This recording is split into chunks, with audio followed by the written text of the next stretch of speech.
Hello everyone! This is Coach Car. Kamusta? So, natakaroon na itong pag-istoryan kaning gitawag na to Weekly Fast Start Commission.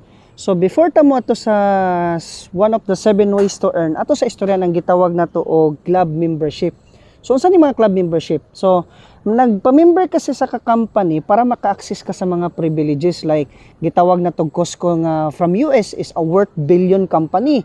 Kung dini sa Pilipinas po, natay gitawag po nga S&R. So, dili ka makasulod nga mga tindahan pag dili ka member. So, once may mo ka member, so na-access ni mo mga privileges like example si S&R is na siya mga imported item nga dili niya nato mapalit sa mga local supermarket. So, dini lang nato makita kang S&R, but not only imported item but also nay gitawag nato nga mga wholesale price or discounted price. Same with Livegood. Si Livegood is gawas nga natay gitawag nga highest quality product.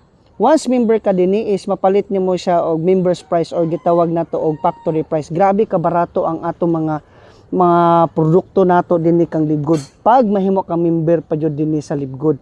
So anyway, sa unsa nga pamaagi nga unsa kalainan nila ni Livegood ni Costco and S&R, because ang membership or enrollment sa mga members nato dinhi is only Livegood gina-share niya sa mga members niya. Sa unsa nga pamaagi, tanan tao nga magpa-enroll dinhi kang Livegood is na kay 50% basta ikaw ang direct sponsor. Sa unsa nga pamaagi nga mahimo siyang direct sponsor, imong i-share ang opportunity sa iya, then once mo sulod siya, na kay 50% sa enrollment. Ang ato ding enrollment dinhi is only $49.95. Kung ato nang ipeso, i-sharp na tag 56 pesos, that is 2,800.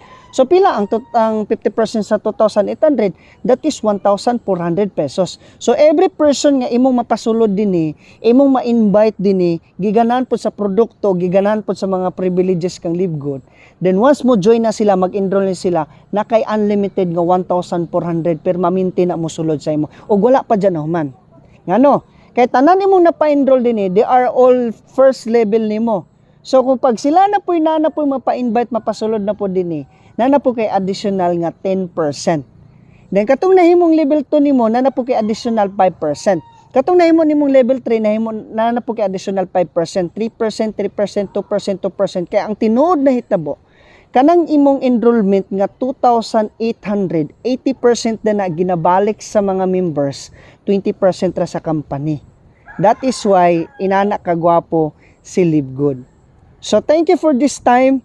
I'll see you next video sa another na pod nato about regarding sa compensation ni Livegood. Thank you so much guys. I'll see you next time.